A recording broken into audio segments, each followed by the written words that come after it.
آپ صلی اللہ علیہ وسلم نے اپنے خطبہ حجۃ الوداع میں ارشاد فرمایا، اے لوگوں میری بات غور سے سنو، کیونکہ میں نہیں جانتا شاید اس سال کے بعد اس جگہ میں تم سے کبھی ملاقات کروں۔ اے لوگوں تمہارے خون اور تمہارے مال تم پر اس طرح حرام ہیں جیسے اس شہر اور اس مہینے میں آج کے دن کی حرمت ہے۔ سنو، زمانے جاہلیت کی ہر چیز میرے ان قدموں کے نیچے پامال ہے۔ زمانے جاہلیت کے ایک دوسرے پر خون پامال ہے، اور سب سے پہلے میں اپنا خون معاف کرتا ہوں، یہ ابن ربیعہ بن حارث کا خون ہے۔ زمانے جاہلیت کے تمام سود منسوخ ہیں، اور سب سے پہلے میں عباس بن عبد المطلب کے سود کو چھوڑتا ہوں، ان کا تمام سود چھوڑ دیا گیا۔ اے لوگوں، شیطان اس بات سے مایوس ہو چکا ہے کہ تمہارے علاقے میں اس کی عبادت کی جائے، لیکن اگر اس کی دوسرے معاملات میں اطاعت کی جائے تو ان اعمال کے ساتھ راضی ہو جائے گا جن اعمال کو تم حقیر یعنی چھوٹا جانتے ہو۔ اس لیے اپنے دین کے معاملات میں شیطان سے محتاط رہو۔ اے لوگوں، بے شک نسی یعنی قمری مہینوں کو آگے پیچھے کرنا کفر میں زیادتی ہے۔ اس کے ساتھ اللہ تعالیٰ کافروں کو گمراہ کرتا ہے۔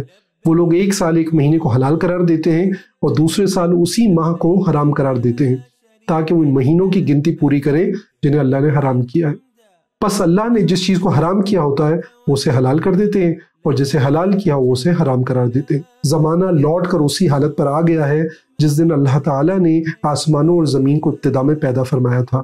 سال 12 مہینوں کا ہے، ان میں سے 4 مہینے حرمت والے ہیں، 3 لگاتار ہیں جو ذوالقعدہ، ذوالحجہ اور محرم ہیں، اور چوتھا رجب مدر ہے جو جمادی الثانی اور شعبان کے درمیان ہے۔ مدر ایک قبیلے کا نام ہے۔ تم لوگ عورتوں کے بارے میں اللہ سے ڈرو، کیونکہ تم نے ان کو اللہ تعالیٰ کی امان کے ذریعے لیا ہے۔ تم نے اللہ تعالیٰ کے کلمے یعنی نکاح کے ذریعے ان کی شرمگاہوں کو اپنے اوپر حلال کر لیا ہے۔ بے شک تمہارا بھی ان پر حق ہے اور ان کا بھی تمہارے اوپر حق ہے۔ تمہارا ان پر حق یہ ہے کہ وہ تمہارے بستر پر کسی ایسے شخص کو نہ آنے دیں جس کا گھر میں آنا تمہیں ناگوار ہو۔ اگر وہ ایسا کریں تو تم ان کو ایسی سزا دو جس سے چوٹ نہ لگے، اور ان کا تم پر حق ہے کہ تم معروف طریقے سے ان کو خوراک اور لباس مہیا کرو۔ اے لوگوں میری بات خوب سمجھ لو، بے شک میں نے تمہیں پیغام حق پہنچا دیا۔ میں تمہارے درمیان ایسی چیز چھوڑے جا رہا ہوں کہ اگر تم اس کو پکڑے رکھو گے تو کبھی گمراہ نہ ہوگے، اور وہ ہے اللہ تعالیٰ کی کتاب اور اس کے رسول صلی اللہ علیہ وآلہ وسلم کی سنت۔ اے لوگوں میری بات غور سے سنو، اگر تم پر کوئی حبشی ناک کٹا غلام بھی امیر مقرر کر دیا جائے اور وہ تم کو اللہ تعالیٰ کی کتاب کے موافق لے کے چلے تو اس کی بات غور سے سنو اور اس کی اطاعت کرو۔ تمہارے غلام جو کھانا تم خود کھاتے ہو وہ ان کو بھی کھلاؤ، اور جو لباس تم خود پہنتے ہو وہ ان کو بھی پہناؤ۔ اگر ان سے کوئی ایسی غلطی ہو جائے جس کو تم معاف کرنا پسند نہیں کرتے تو ان کو فروخت کر دو۔ اے اللہ کے بندو، ان کو سزا نہ دو۔ اے لوگوں میری بات غور سے سنو، اس کو سمجھو۔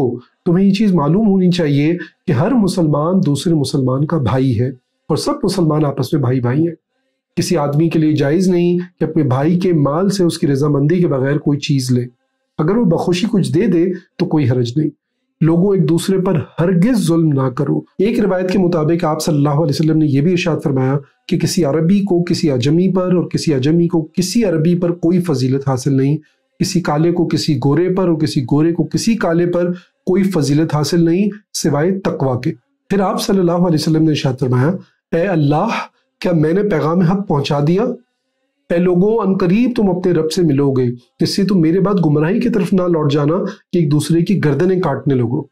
خبردار، جو یہاں موجود ہیں وہ یہ باتیں ان لوگوں تک پہنچائیں جو یہاں موجود نہیں ہیں، اس لیے کہ بسا اوقات جس کو بعد میں پیغام پہنچایا جائے وہ آج سننے والوں سے زیادہ اچھی طرح محفوظ کرنے والا ہو، اور تم سے بارگاہ الہی میں میرے بارے میں سوال کیا جائے گا تو تم کیا جواب دو گے؟ تو آپ صلی اللہ علیہ وسلم کے صحابہ نے کہا، ہم گواہی دیں گے کہ بے شک آپ نے پیغام حق پہنچا دیا، حق کے رسالت ادا کیا اور امت کی خیر خواہی کا حق ادا کر دیا۔